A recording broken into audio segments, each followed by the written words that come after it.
So good morning, everyone. I'm delighted to see you this morning. I apologize at the outset for scheduling an activity on Veterans Day, which is an observance at the university.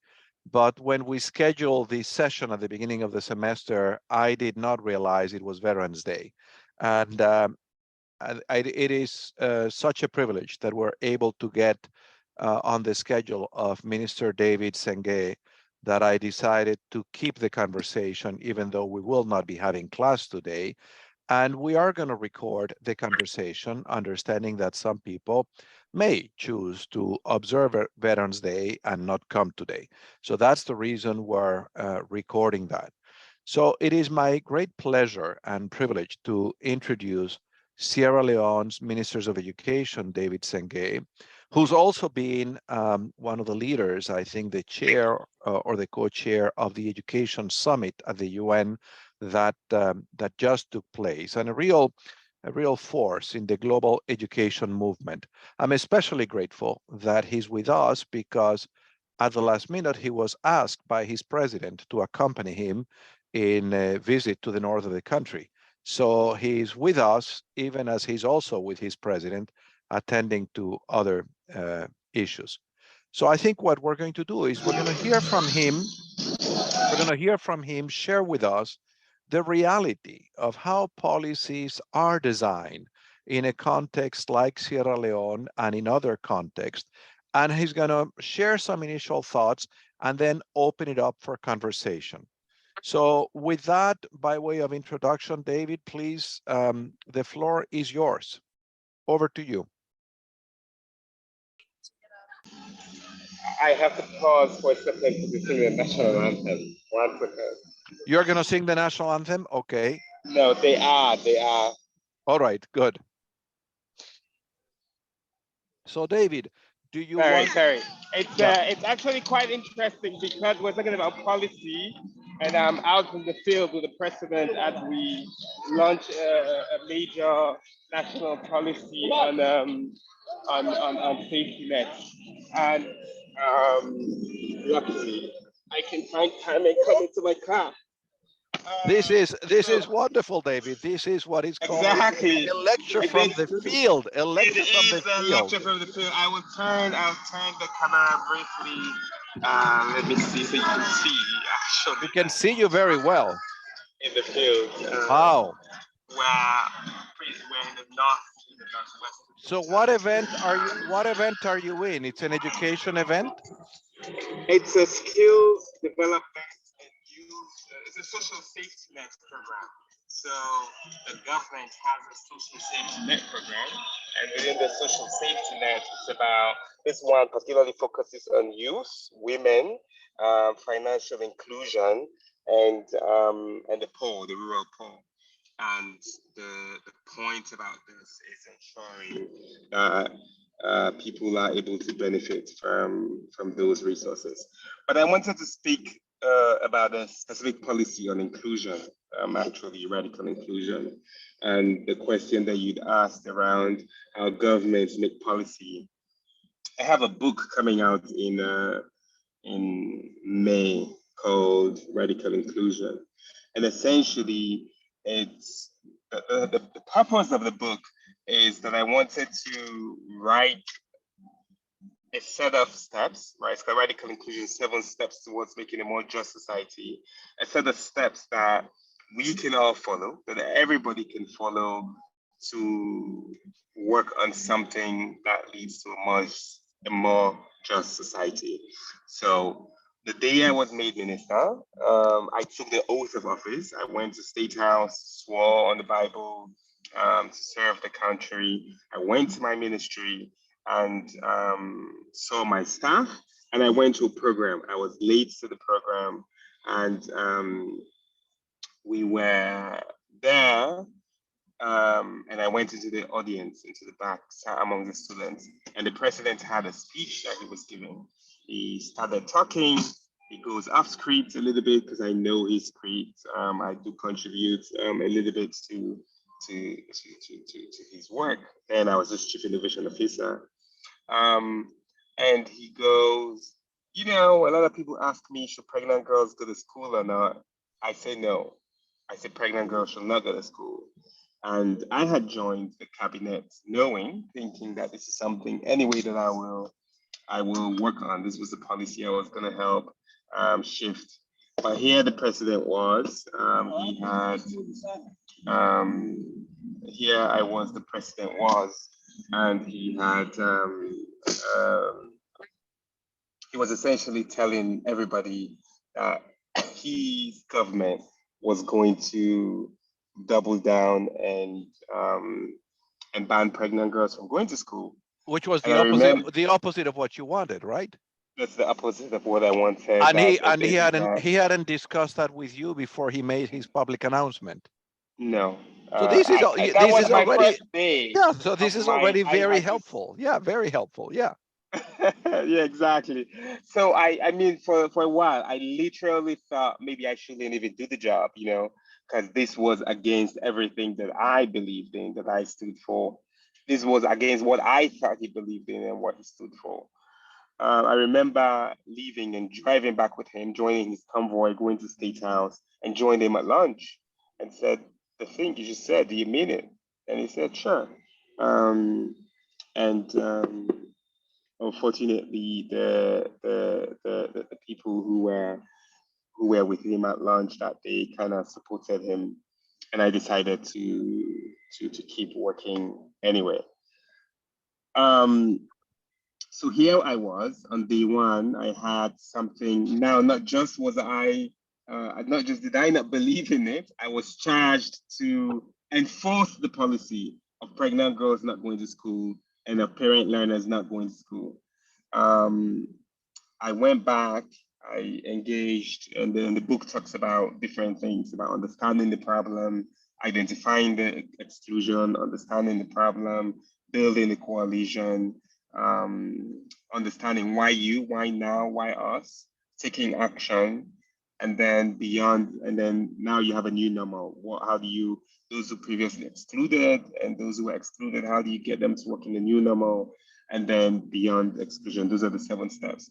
But I went back and started building, understanding the problem, listening to people, went all over the country, engaged people on my team, many of whom did believe that pregnant girls should not go to school. People in my family, my cousins, the mothers of my staff did not believe in this, the culture, religion, everybody. But then slowly engaged them and use data and meet. The thing that changed the president's opinion was this idea of double victimization. And it was if you that he had this thing about girls and gender. And here he was saying that girls should come to school, no gender violence, remove have sexual penetration laws, made rape an emergency. And I said, if you ban pregnant girls from going to school, you're double punishing them.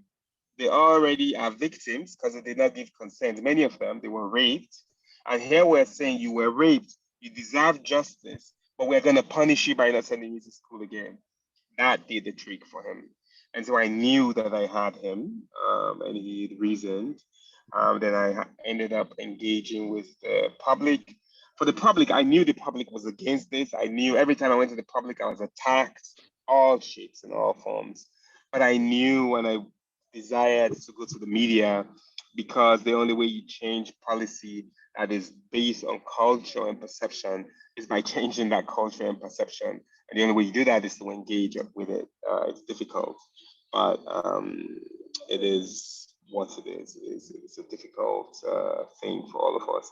And then I went from that to um, beginning to put it in the president's speech.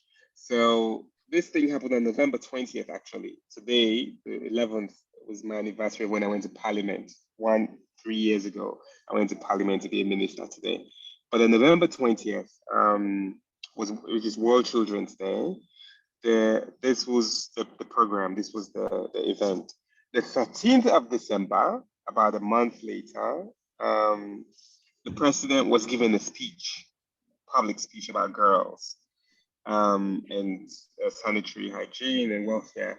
And because I had mentioned that I do influence his speech, I put in his speech there that I will instruct the Minister of Education to set up a task force on radical inclusion and comprehensive safety. And he read it. That was the first mention of the word radical. Of course, by that time we'd been talking about it, and we had agreed that we should do more research. But once that he said that, then I used that as leverage to then go to the ministry and set up this task force with UNFPA and multiple other partners, and went from there to essentially putting in the work, their teams doing the work, doing research, and then expanding what radical inclusion meant. The second thing was I didn't want it to just be about pregnant girls because that's what the moral of the problem was. So we included radical inclusion to be pregnant girls and parent learners, people with disabilities, all kinds of disabilities, physical and cognitive, people from poor homes, and people in remote areas. And these are people who were historically marginalized, physically, whether based on infrastructure, history, laws, whatever, but these are marginalized people, groups of people in society. And then we put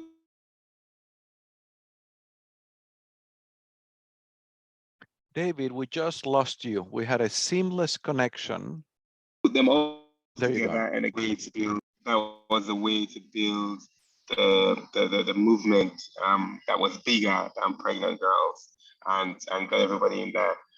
And then it still had to go to cabinet in all of this because it was a cabinet decision. So I went, luckily for me again. And in terms of lobbying, I had to lobby everybody, invited my staff to my home to have conversations about it, my family, my daughters, my extended family, everybody, and practice and practice and practice. And the president was hosting a dinner at his home, and all the ministers were there, arrived early, and I started just talking to them, like trying to convince them. All that when we went to cabinet, many of them went back to their original ideas. 2 hours later, the president moved for us to overturn the ban on pregnant girls. And then the real work began, and we developed the policy consequently, and we've been implementing it. And now, everywhere you go, including this program that we're at, and we're out here in the provinces for the next 2 days, there's no time the president will speak in which he does not mention radical inclusion, and in which he does not mention girls in schools. There's no time. So I'm happy that you asked me to speak, and I'll open it up for questions. But the radical inclusion story on policy, really, for me, I still use those steps, by the way. Identify the inclusion, understand it, why you, why now, why us, what about now? Because I had friends and people who've been working on this issue before and just never was possible. Taking action, building the coalition, taking action, beyond normalizing what happened, and then beyond the you have to always keep working on inclusion.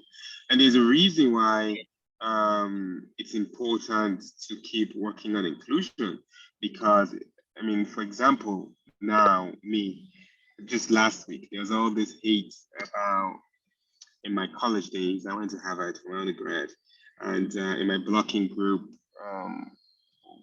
we used to hang out a lot, and there were these photos that we took with me holding guys, sitting on guys' laps, or being very close to my guy friends. And there's a major hate campaign that I was gay and that I should resign, and that I might be a pedophile if I was gay, and all this misinformation. But it's a reason to say that you have to keep fighting for inclusion in many ways. Otherwise, states will get tight, and you see it in the US with gender and the women's rights. And we keep doing that, actually, because in the collective bargaining agreement with teachers, this is the first since 1996 that we signed this year, that I signed. We included there that no teacher can be discriminated against for sexuality. So we're beginning to expand that definition of inclusion. But Anyway, I'll end there and open up David, for this is such a wonderful case study. Let me first say how delighted and how impressed I am with the connectivity to see. I'm curious as to what you're using. Is that your mobile phone I am that you're using a mobile communicating? phone. I am using a mobile It's phone. unbelievable. It's totally seamless. We had a minor glitch for half a second, but it's a seamless communication. So this is a first here. I do have guests every week, but this is the first minister I have who's actually in the field and talking to us from the field. So very, very special to see this And working. the glitch came because the call was coming. So if somebody calls me because I'm on my mobile, then it'll pause because the phone is ringing. But I did want to your point, as you know, I'm the chief innovation officer as well, and it's something we've not really spoken about much as a country. But we essentially have doubled in the last 4 years the connectivity, people who have access to digital connectivity across the country, population coverage, and we've increased the mobile coverage to about 87, 90%. And this is a real commitment. We just launched the Giga project, which is to bring connectivity to schools, and the idea is, everything digital. So thank you for noticing that. But anyway, I love the case study, and I look forward to reading the book. And you have an open invitation to launch your book at Harvard when it's out, because I think it's going to be just the opening, and the way you began is a great story of policy making as learning, and of the importance, first of all, of how sometimes ministers are faced with the reality that their president announces a major policy and surprises them. You probably know you're not the first minister to whom this happens. It happens too often. But what is interesting Yeah. about the case is that you engage and you created the space for learning, and even for the president to change his mind as a result of building that task force. And the way you have described the case study, policy is about continuous learning and about bringing others along, including communities who may not exactly be where you are when you began. And if you don't do that, the policy is going to remain in a document. So why don't we open it up for questions? I'm going to suggest, David, that you take 3 questions so that it doesn't look like a tennis game, if that's okay. So we're going to hear Yeah, three perfect. questions and then go to you. Kansa, over to you. Good morning, Mr. Minister. My name is Kansa. Can you hear me well? Yes, we can hear you. Okay, thank you very much. We Thank you cannot so see much. we cannot see you though, Yeah, it's my Wi-Fi at home. because you don't have as good connectivity as the Yeah, Minister of and Education in the the provinces of Minister of Sierra Leone. Education Yes, has this is the problem of being directed. in Boston. Yeah. Thank you. I appreciate you sharing about so many things this morning. I learned a lot, and I really appreciate you raising an important point about the difficulty of changing culture. Um, and from what I understood, most of the time it's because it's deeply ingrained in societies and passed on to generations. So I can imagine it's kind of hard to teach adults to unlearn that, and everyone is obviously at different level in willingness to do so. So I was wondering, what other effective ways are there? In your opinion, what other effective ways are there to teach radical inclusion to kids early on? Do you think curriculums within K through 12, for example, should be tailored to instill those values? Thank you, Um, Kansa. Do you want to I answer, missed the David, or you last want? sentence. No, I Oh, missed the last sentence. Oh, the last question is that do you think curriculums within the K through 12 should be tailored to instill those values of radical inclusion? Fernando, can you repeat it? I still couldn't hear it, Kansa. I Hello? couldn't understand what you were saying. Yes. Okay. My question was essentially, I was wondering about what are the effective ways are there for schools, for example, to teach radical inclusion to kids early on? Do Okay, you okay, think okay. Yeah. curriculums within K through 12 Yeah. should be tailored to instill those Got you, Kansa. Thank you. values? Okay, Adil, over to you. Adil? Hi. Hello. Thank you Yeah. for being with us. So I just had one question. So recently for one of our courses, I was doing a policy memo on teacher unions and teachers. So over the course of that memo, I found out I came across a case study from Sierra Leone as well, where there have been extensive teacher strikes in the recent past, this year, I think, in Sierra Leone. So this is something that I've always wondered. And since you, as a minister, are here, I want to understand, how does an education minister effectively try to cater to the demands of the teacher unions and the teachers themselves, while also ensuring that the quality of education provided to children is consistent and high? Thank you, Adil. Daniela. Hello. Daniela, and I think you have met the Yeah, minister, right? yeah, I met you in Geneva this summer, so Ah, great to be here again. But hello, I wanted to ask a bit more about how, in terms of African governments and African Ministry of Education, African ministers in education sort of collaborate and learn from each other in terms of capacity building and knowledge, as well as learning a bit more about how Senegal, sorry, not Senegal, Senegal's been on the tip of my tongue this whole day, but Sierra Leone plans on free secondary education and expanding that as like a something for like building a more just society. Thank you. thank you, Daniela. Abby, we'll come to you in the next round of questions, okay? Over to you, David. Yeah. Look, I think we'll start with what you had said, Fernando, at the start, that radical inclusion really is about learning and that we're always learning. And the president actually mentioned this about how he's always learning and how this was an important point.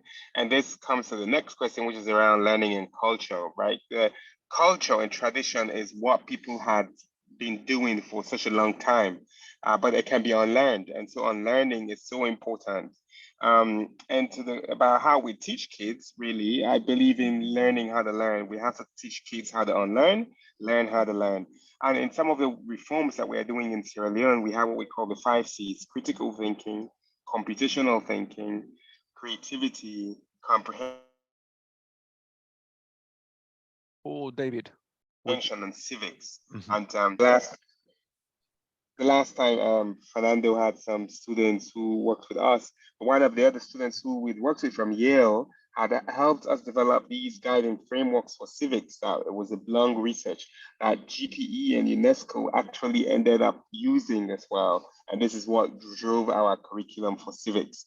And so I do agree that we have to teach kids, and effective ways is by modeling it, by having kids practice. You can't.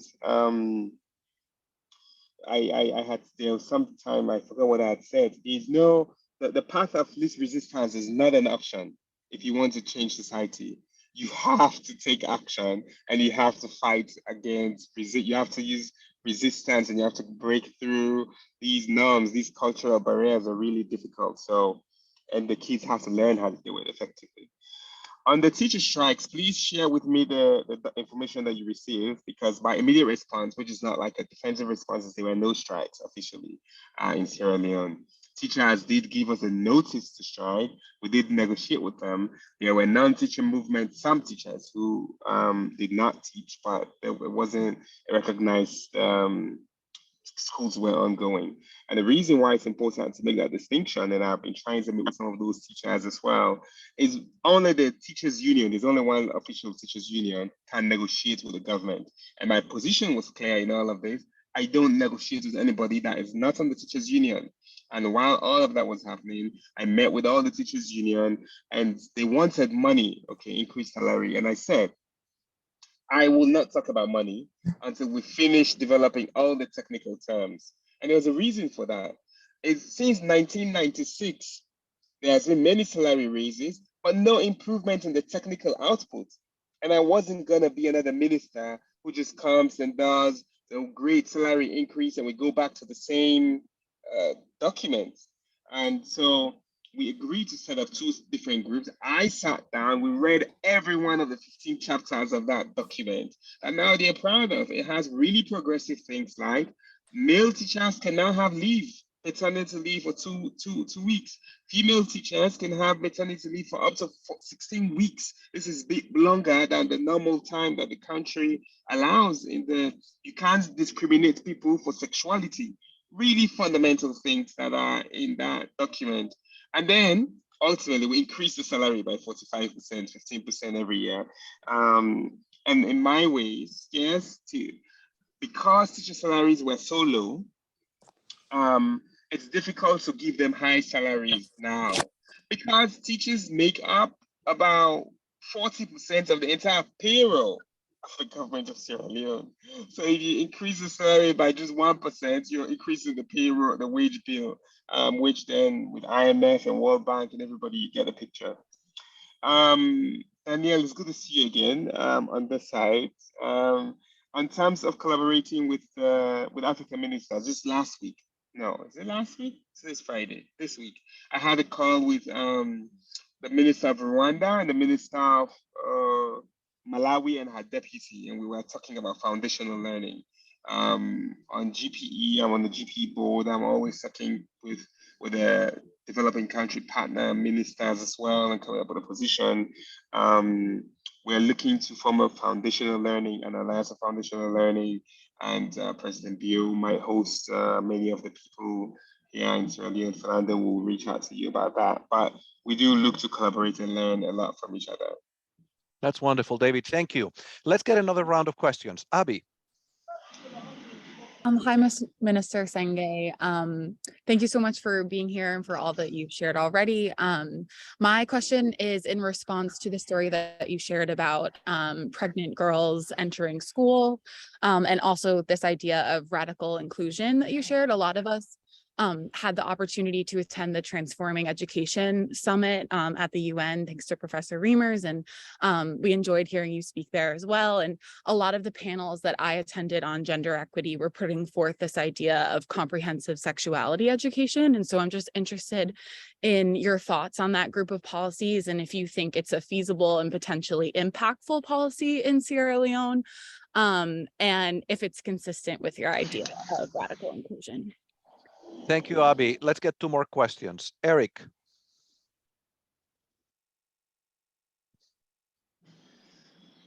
Eric? Yes. Hello.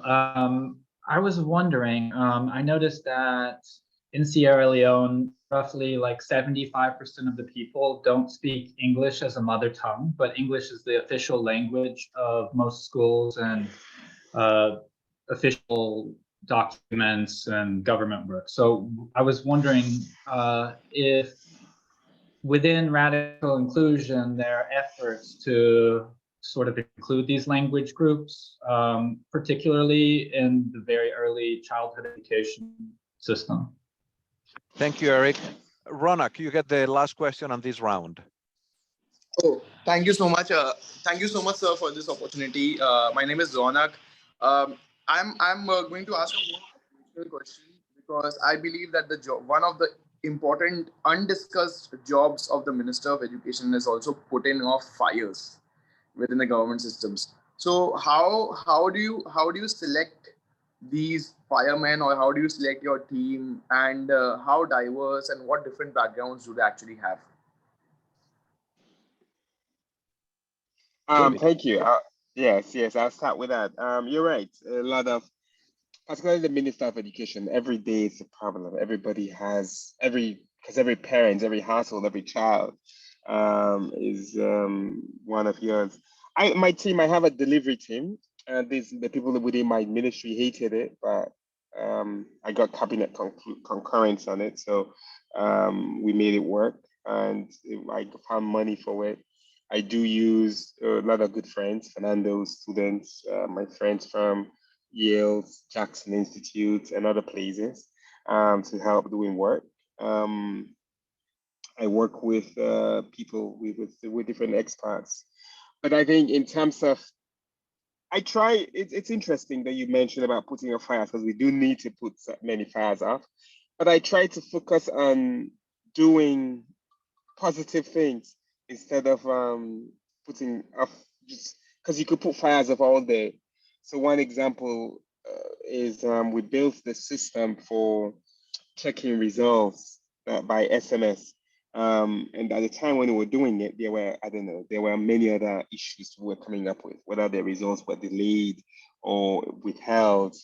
But once we deployed and built a system to allow every child, whoever you are, to know your results by SMS immediately, everybody was speaking about that, and it was positive, and it lasts longer.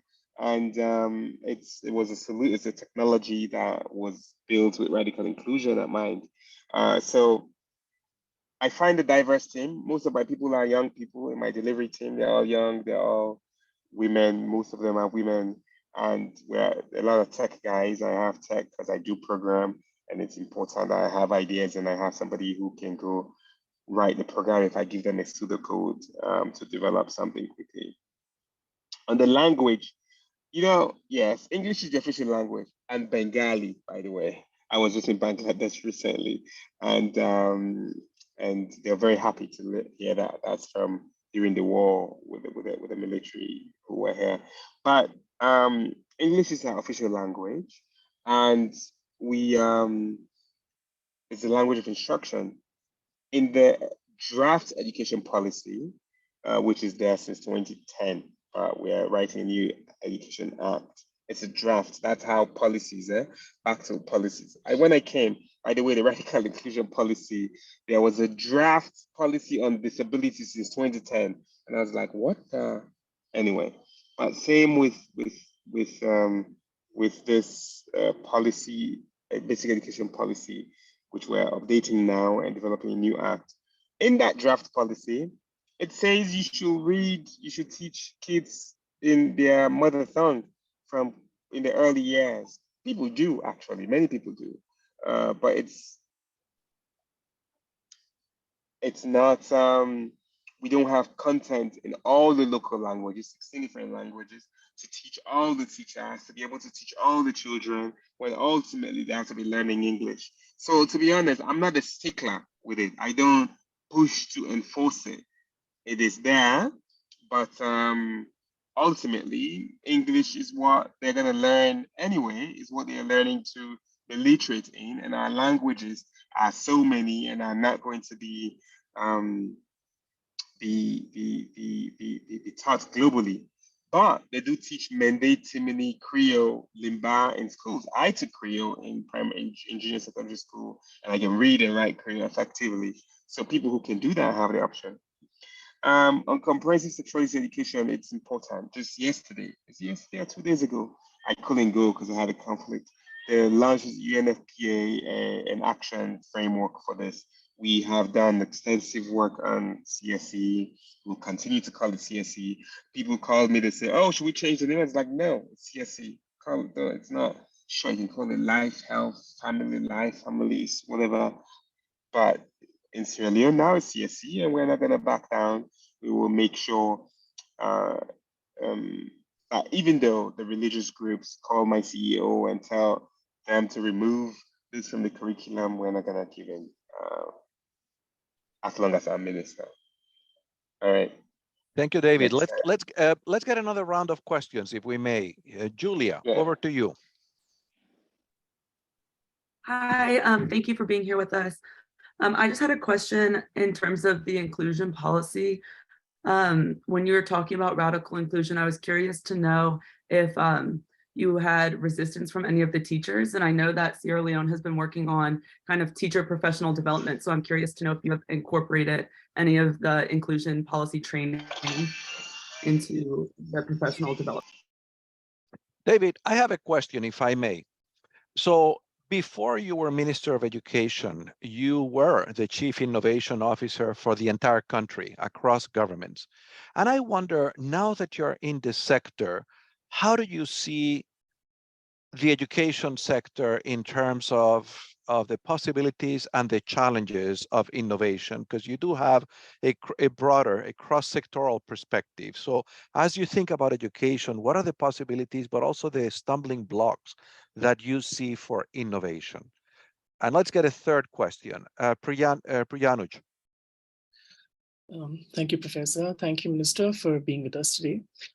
So of late, there's been a discourse around schools and organizations being learning organizations, but we don't often hear too much about ministries and bureaucracies being learning organizations. So my question is, how do you see yourself or your role as a minister in promoting a culture of learning and inquiry in the education ministry? These are all good questions because I do it by modeling it. I run these things called, I've been doing it less. I've been on Facebook for 2 weeks or 3 weeks now, and it's a big deal because I posted what they call public education and public education every day on Facebook. But every now and then I go off because it's toxic, and that's where all the BS was coming from. But I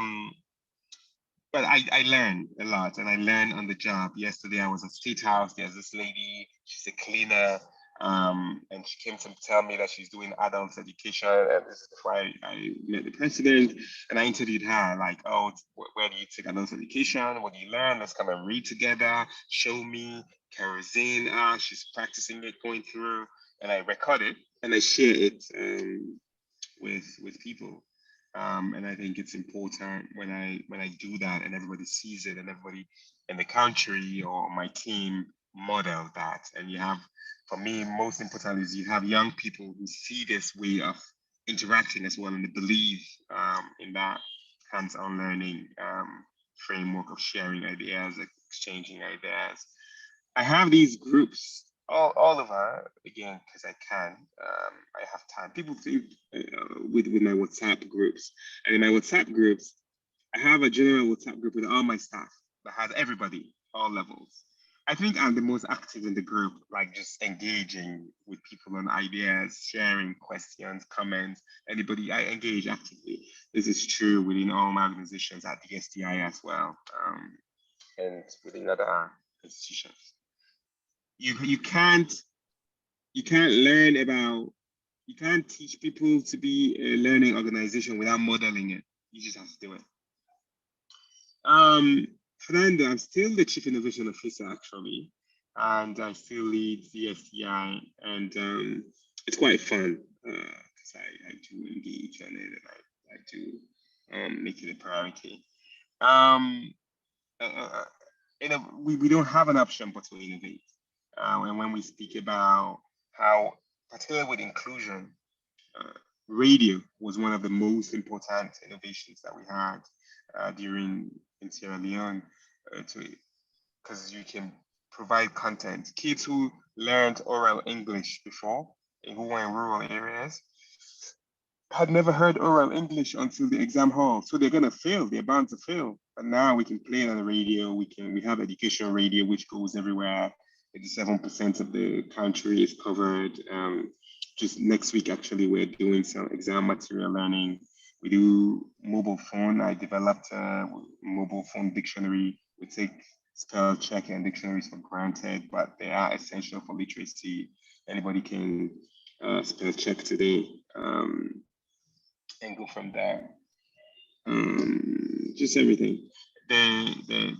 When you speak about digital connectivity, online learning, you think about offline learning, hybrid learning. It is important that we do that. The first one on teacher resistance, yes, there's lots of teacher resistance. Even actually, I just met with the, I just met with the Council of Principals for Secondary Schools the other day, and they brought it up in a very clever way. They were like, oh, we need to speak about this radical inclusion in schools. They know that it's not an option for me. They know that it is essential that it stays in school, but they didn't tell me, so I'm not going to assume for them what they want me to know. But you have a lot more people who are for radical inclusion at this point than against. So I'm not super worried about all the teachers who might resist. David, as we get ready for another round of questions, I was just thinking that this conversation is such a beautiful example of being local. So obviously you are in a local community and you are both communicating, but you're also listening, which is a powerful message. But at the same time, you're in a local community, you're talking to a group of people from all over the world at Harvard. And what a great metaphor for how to be a global citizen. I'm going to send you a copy of this video so that if you decide to use any of it for your own purposes, it might be cool to your people to say, hey, all these graduate students at Harvard are interested in what we're doing in radical inclusion in Sierra Sure. Leone. Well, I'll share. I'll tweet it when I'm But done but anyway. let's get another round of questions if that's okay with you. I Sure. can see that you're on the move now. Can you still have time for us? I am on the move. You can follow my move, I guess. But yes, I Yeah, do have time. I'll listen. That's the pretty cool. president's convoy out there. Pretty cool. Doing Pretty some cool. stuff. But go ahead. Okay, Shilpa, over to you. You can see Hello, thank ambient you, sound. Professor. I'll listen. Go ahead. Thank you, David, for being here with us on this call. Thank you for your time. I had a question about knowing that education needs to be now rethought and reimagined, like our professor has written for us, reimagining education for us. What do you think are your goals for Sierra Leone in the coming years, knowing that COVID has now changed the scenario of education completely for us? So what are your plans or what are your future goals for Sierra Leone in the upcoming years? Thank you, Professor. Thank you, Shilpa. David, thank you for sharing those images. As you might imagine, at this time of the year, there are barely any leaves left on the trees, and it's quite cold outside. So this is warming our hearts and making us a little envious of where you are. Ig, over to you. Okay, first of all, thank you very much for the opportunity to give us the opportunity to talk with you. I'm Ig from Brazil, and my question is about radical inclusion. And one of the challenges when we talk about radical change and the critiques is that sometimes it's too much and tends to fail. So what are the actions that you are doing to make sure that this radical inclusion will be in the agenda of Sierra Leone when you leave the Ministry of Education? So the challenge of continuity, you won't be there Exactly. forever. And so how do you make sure that things stay the course? Rahat, over to you. Hello, Minister. Thank you so much for being here.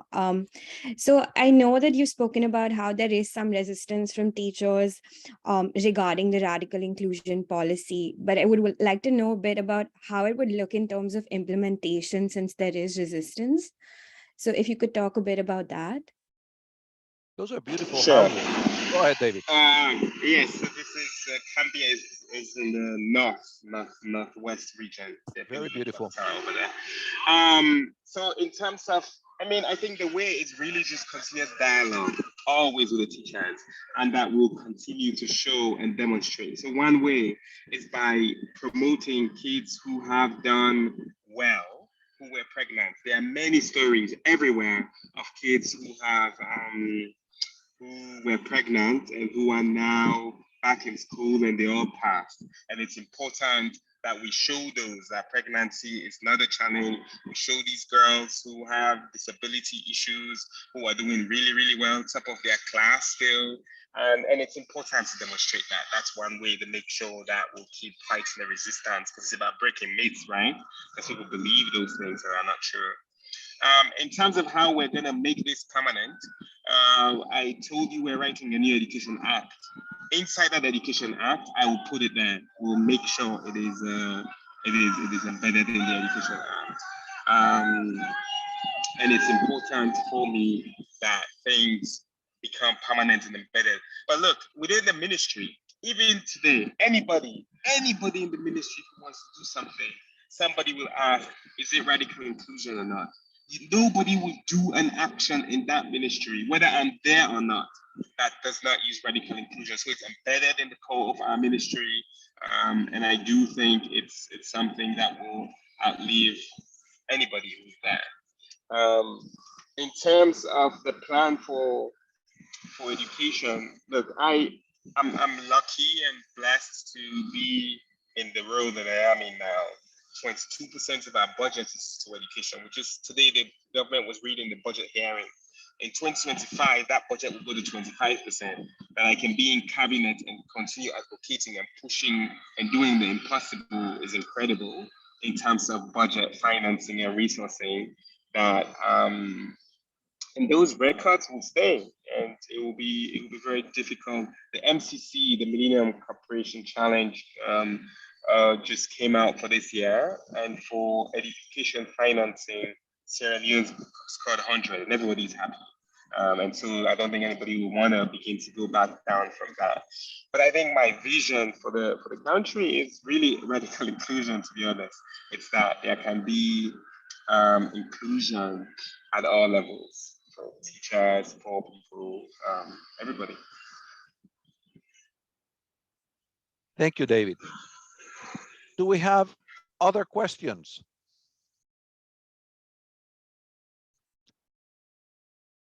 Tomas, over to you. Thanks. Hi, Minister. Well, we've learned that policy, it's a lot about prioritizing. So I am wondering, what are initiatives that maybe you know they are very important, but you don't have the resources or the capacity at this time, so you had to say no. In general, how do you deal with this tension of a lot of needs, but at the same time, limited capacity and resources and having to prioritize? Thank you, Tomas. Being. Hi, thank you, Minister. I literally have the same question as Tomas. I just want to ask you, as a minister, how do you pick your battles and choose your priorities when you implement those difficult initiatives? Emily? Thank you. I was just wondering if you could give us a little more information on some of the steps, particularly including the excluded voices and what strategies concretely you use to accomplish that. Thank you. Over to you, David. You have to pre-order the book and then read the book when it comes. I do think that including voices, the excluded, it's a really difficult one, yeah, because there's a difference between feeling sorry for somebody and empathy and getting people's voices heard and listen. It's conversation and listening. Active listening is something that I do speak about a lot, and that happens in capturing people's voices. Letting people speak, getting people to hear, listening is a major piece for me that happened in this entire process. So it's something that I think is one of the most important parts, is listening, but knowing when to intervene such that people who are excluded will feel protected, will feel seen, and will feel heard. Prioritization, I think I prioritize things that will give impact, that will touch the most people, radical inclusion. And I leave this is the thing that we leave. If there's something that happens and I need to choose between what I end up doing, I will choose something that, I think we're on the highway now, so I'll increase this so that you don't hear all the noise from the street. But I'll always choose things that will impact the most people, things that are right, things that are going to bring results, learning outcomes. So one example, and sometimes also thinking about people, right? One example, 2 weeks, maybe 2 months ago, I had said this many times before. I told the people that we should have national ID numbers for examinations. It's good for everybody. It's good for government to save money. It's good for those students in the future when they want to go to university. It's good for processes. It's good, eh? It's not a problem. But the way it was done, because there wasn't a plan that we communicated, every child left school to go and try to get an NIN during school hours, and it was a problem. And there were some people who don't live in the cities who then have to go and find places to retrieve their numbers. They have numbers, but they don't know how to get it. It became complicated. And I brought it to cabinet, and very funny, actually. You can't, well, cabinet conclusion, cabinet is secret, but I brought this cabinet. But some of the voices from cabinet, really important voices, use the argument of radical inclusion to say I had to stop the policy for examination classes because of every child will have an option to know their national ID number.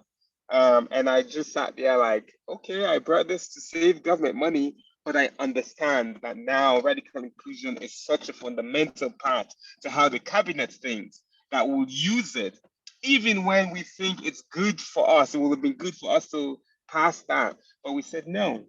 We want as many people to register. And if the NIN excludes some, then it's not acceptable. So we prioritize really using radical inclusion and impact and value. Thank you very much, David. I'm just curious, what percentage of your schools, seeing that your connectivity is so good, have access to the internet in Sierra Leone? Do you know?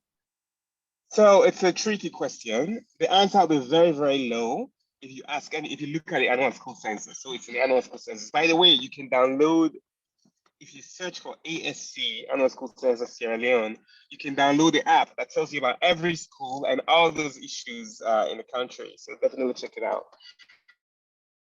That's great. Thank you. I think we may have time for one last round of questions, and I'm certain that this conversation, the headline for this conversation is going to be November 11th, the day when the Minister of Sierra Leone was celebrating. Please, if they have mobile, if you ask the question, you have. David, I think you just got disconnected. Sorry. We stopped hearing you. A call was coming in. Yeah. A call was coming in. Was on the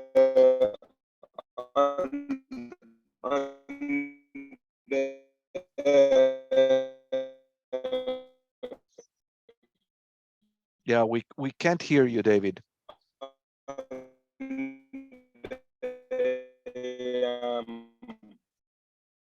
Connectivity. If you ask for how many schools have access to 3G, it will be many. But they will say no because they don't have the device, perhaps, even though their teachers may have a phone. Yeah. Very helpful. Hear me now? Yes, we can hear you, but Hello? we are reading that your bandwidth is low. Can you hear us? Hello? Hello? Yes, we hear you. We hear you. Some people trying to call me. That's part of the people. Yeah, I hear that people are trying to call you, and that's why this is interfering. Okay, he's gonna call again, maybe. But this is pretty cool, isn't it? We could see the headline: the Minister of Education of Sierra Leone took our class for a ride in the country as he was driving with the president. But pretty cool, right? To see this very young minister who basically is being very local and doing things that his culture requires him to do, and in the business of changing minds and communicating, while he can also be having a conversation with us. Kind of a cool metaphor for the world that we live in, right? And for what technology makes possible.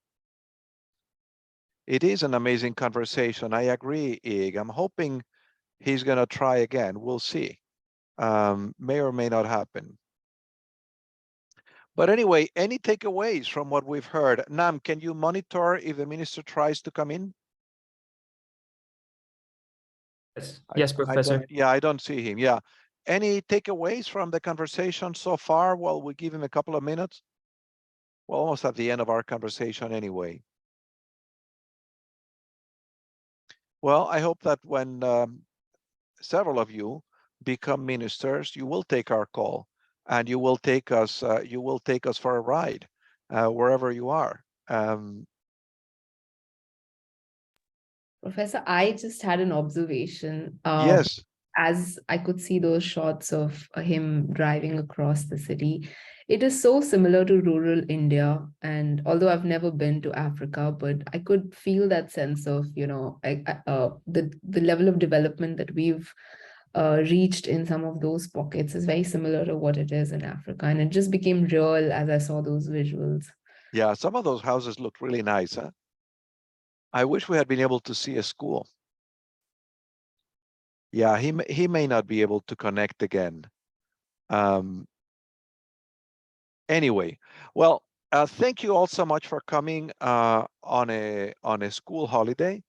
Not everyone is here with us, so that's why we recorded this conversation, and I'll send the link so that those who couldn't see it would be good. Yeah. Oh, there he is. He's Oh, yes, connecting. David He's is coming back. back. There he is. David, welcome back. We thought maybe we had lost you. It's wonderful that you came back. Fernando. The problem with calling with a cell phone is then when the call comes in, then it stops because Oh, but it's the your cell connection now phone. is seamless. It's perfect now. So you must have stopped or something. Yeah. Yes, we stopped in the middle of the road. That's, oh, thank you for Out doing of that for nowhere. us.